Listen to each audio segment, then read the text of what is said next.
Hello, good evening, everyone. Welcome to our daily devotional. So, today is Monday, February 10, 2025. Ug karon ika-day 11 sa ato ang devotional. So, ang atong topic karon is about practice self-control. Ang word na sa Deuteronomy chapter 13 verse 4 nga nag-ingon, "You must follow the Lord your God and fear Him.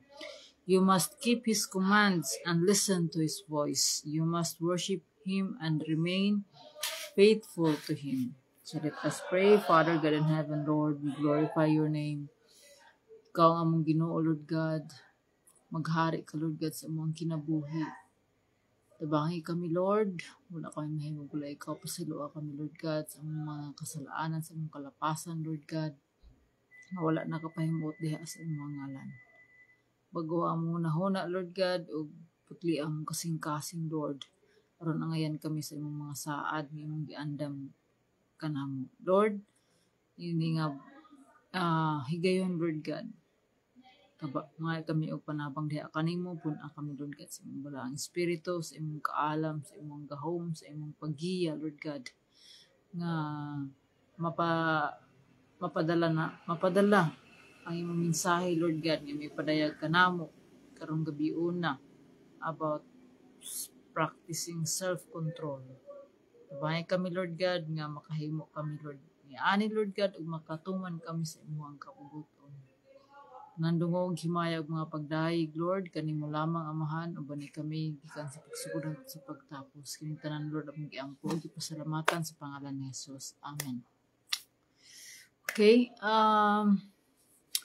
practice self-control. So, when you learn to control your actions and your words, you will find it easier to obey sa mga parents, teachers, and even our Father in heaven. So why? Because in order to be obedient person, you must first learn how to control yourself. Otherwise, you won't be able to obey very well even when you want to. Learning to control takes lots of practice. God can help us obey Him and have self-control. Keep trusting God for an obedient heart and for the will to do the right thing. So the truth in the Bible is forever. God won't change His mind. So God is not a person that can change mind. God does not change. So that is the truth. Ang Ginoo dili mausab. So ingon sa iyang pulong atong gibasa karon nga atong i-follow ang Ginoo at ato siyang kahadlukan, meaning pagrespeto sa iyang ngalan ug atong tumanod ng iyang mga kasuguan ug maminaw ta sa iyang boses ug ato siyang pasidunggan, ato siyang i-worship ug magpabilin ta sa iyang pulong. So mahimo lamang nato kini kung aduna tay pagtuo diha sa Ginoo. Ug ang pagtuo magikan sa pagpaminaw sa iyang pulong. So mapasalamaton ta sa mga tao nga gigamit sa Ginoo aron sa pagsangyaw sa iyahang pulong, kay dili tanan tawo nakaila sa Ginoo. So mao kini nga sa mga nakaila sa Ginoo, mao ni nga ginasangyaw ang pulong sa Ginoo aron maabot sa kinatumyan sa kalibutan ug maabot ang katong wala pa kaila, katong walay Ginoo.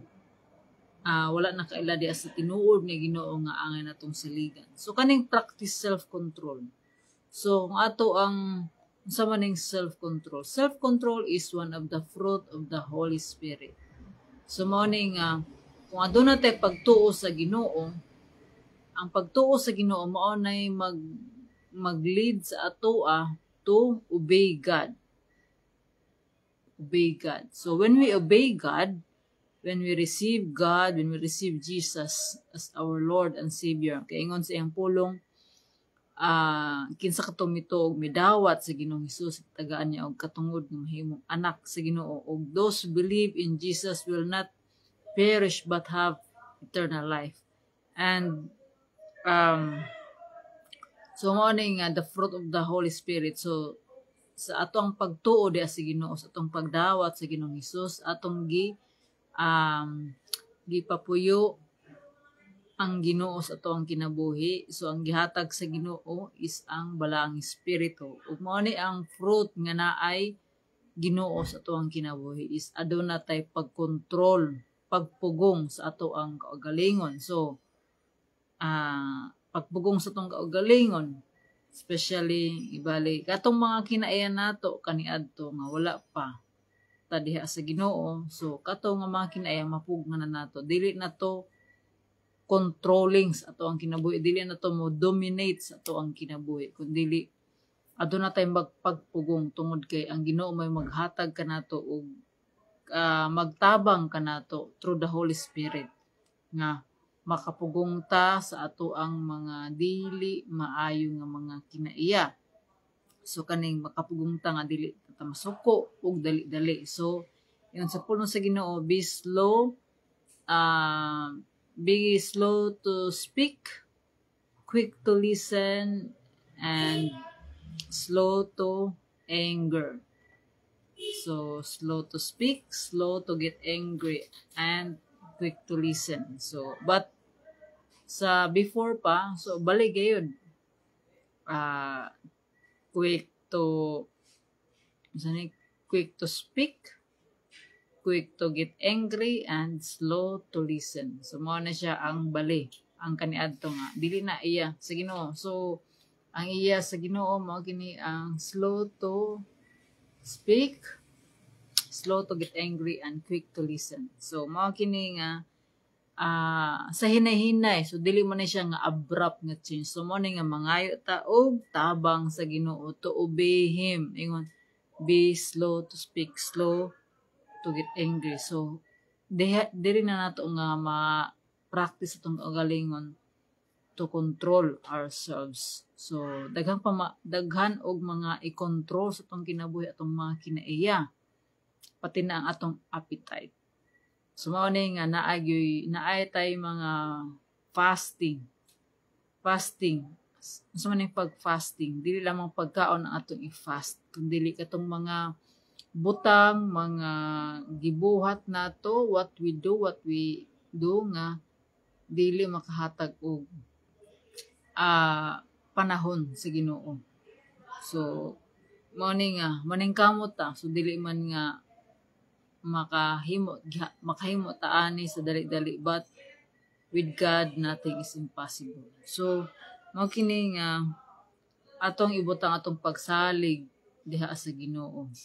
Lord, tabangi ko kay wala gayud ako'y mahimo kung wala ikaw. So dili ko makahimo yan, dili ko makaobey ni ining imuhang kasuguan, labi na sa pag-control sa kaugalingon.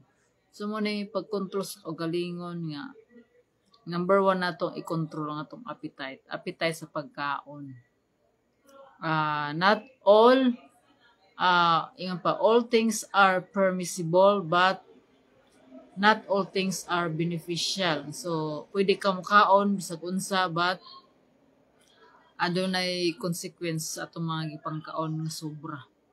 So pwede ta nga panghansakan atong body, but remember that all things are governed by laws, including our bodies. We have laws, mga balaod sa toang lawas. So, balaod sa tong lawas is dili ta magsobra og pagkaon, dapat healthy atong ginakaon. So, mao na nga maningkamot ta, pinaagi sa tabang sa Ginoo, may nahinay nato og control ang atong kaugalingon. Daghan tag mga i-control, practice self-control. So, dili ta madali masuko, taas atong pagpasensya. So murag kauban ni siya ang patience and self-control.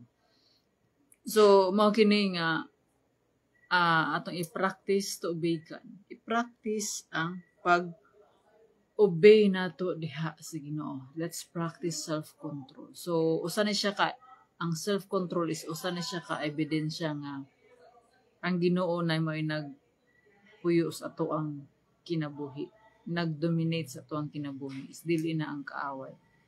Kay ang Ginoo adunay kayo'y pag naay kalinaw, naay peace o self-control, di ba?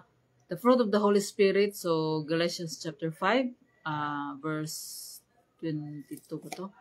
So mo nga, the fruit of the Holy Spirit is love. So in summary, kinitanan it's all about love. Love of God. So love, joy, peace, patience, kindness, goodness, faithfulness, and self-control. Gentleness and self-control. So, kanon na ita nga magaduol diha sa Ginoo, mga itagtabang, nga makabaton ta ani nga mga hiyas, mga kinaiya, nga makapahimuot sa Ginoo. So, mao kini nga we cannot do it on our own, but we need God. So, every day, mao na ang Ginoo nga nag-communicate sa atoa through His Word, and we also communicate to God through our prayers. So, dili na to kalimutan gayud ang mga gitudlo sa Ginoo kanato. So, sa kanunay kita ginatudloan sa Ginoo. So, we need to obey Him with all our heart. So, remember our purpose. So, tanan balaod nga nasulat sa Biblia, gisummarize ra ni Jesus into two greatest commandment. So unsa ni mao ni siya ang to love God with all our heart, soul, mind, and strength, and to love our neighbor as we love ourselves. So kung ana ang gugma sa Ginoo kanato, so makahigugma gyud sa atong isig katawo. So karong gabi na ginatudloan ta sa Ginoo. Gina-remind ta sa Ginoo nga i-practice na to ang self-control.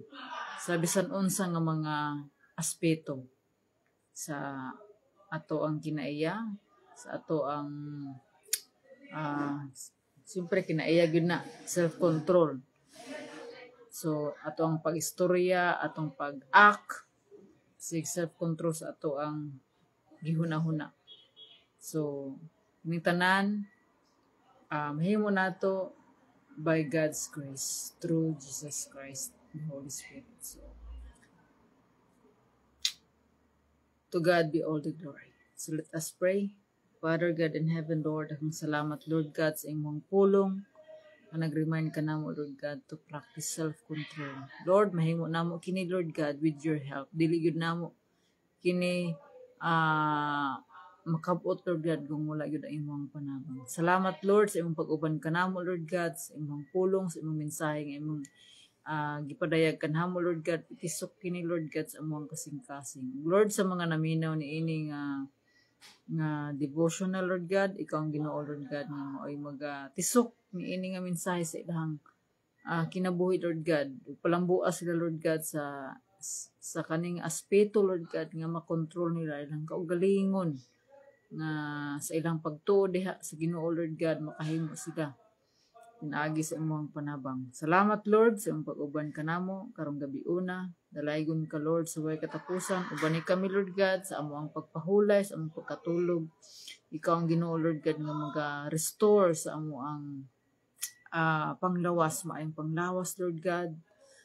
Ayuha, Lord God, ang mga balatian. Ikaw mag-renew sa among kusog. O ikaw Ginoo, Lord God, magapukaw kanamo sa maayong buntag, Lord God, nga puno sa imong gugma o kalipay. Salamat, Lord, dalaygon ka sa way katapusan.